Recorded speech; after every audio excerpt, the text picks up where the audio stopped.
I just kept looking into his eyes, and I could almost hear him saying, "Just shoot me now."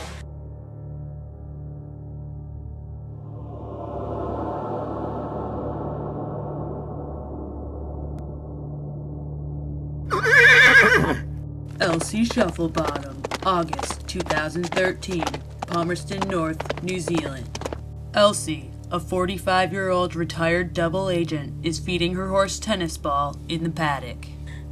I could see that he was swaying on his feet. You could tell in his eyes that he just wasn't all there. A gaping wound from the dorsal surface of the third metatarsal is leaking blood. His leg was nearly severed to the bone, and it was dangling by a thread. Hello? Elsie calls her trusted local veterinarian for help, but there's no answer. So she calls Dr. Toby Ross. Dr. Ross assesses the injury to the hind leg, which spans the area from 10 centimeters distal to the hock to 11 centimeters proximal to the metatarsal phalangeal joint. I could see right away that this was a laceration we were dealing with. It was an irregular shaped tear in the skin rather than a clean straight incision or hole-like puncture wound.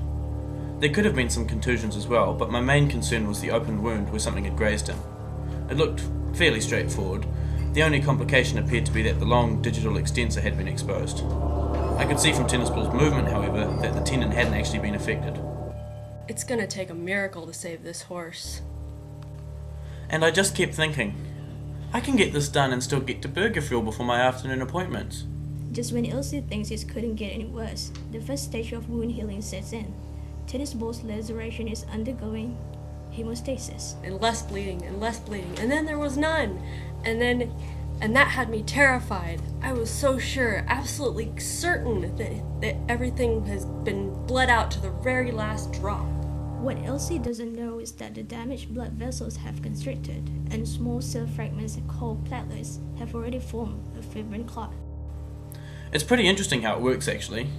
You see, when the tissue is torn, blood contacts the collagen.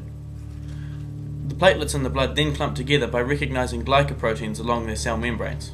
And, at the same time, these platelets also secrete other factors involved in the next step of healing, which is the inflammatory phase.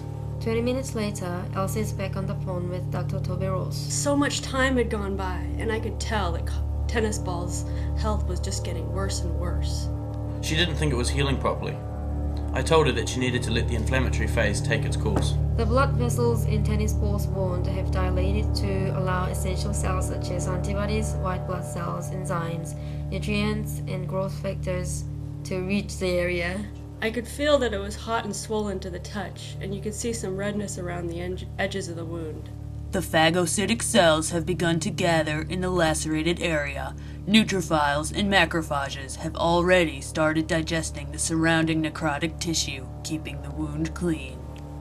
A week has gone by. The wound seems to be stuck in the proliferation phase. It looked like it was bubbling, like there was some kind of mutant creature coming out of it, about to emerge. It wasn't healing. The wound bed had filled in quite rapidly with pink and vascular granulation tissue. A new network of vessels was forming well, and I could see evidence that fibroblasts had started secreting a collagen framework, so that further dermal regeneration could begin. But tension between Mrs. Shufflebottom and Dr. Ross is rising. I was starting to wonder if Dr. Ross actually knew what he was talking about. He started to talk about something like fiberglass, which had me really confused. Mrs. Shufflebottom had no idea what was going on. The wound was in great shape. I didn't see any dark granulation tissue, which can be an indication of poor blood flow or infection. 2 weeks have passed. Elsie's concern has morphed into sheer terror for tennis ball's life.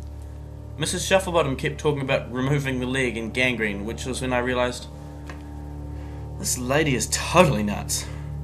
The wound was actually in the final phase of healing, the maturation stage. The collagen looked like it was being remodeled into type 1 collagen. Cellular activity was decreasing, and the number of blood vessels in the lacerated area had regressed. A nice new patch of scar tissue had replaced the gaping wound. Finally, after a month more of healing, Elsie Shufflebottom is fully convinced that tennis ball will pull through. And there was tennis ball, good as new. It was like a dream come true. A flood of relief washed over me, and I could see tennis ball was smiling at me. He had a huge grin on his face because he just knew that it was finally over. He had survived.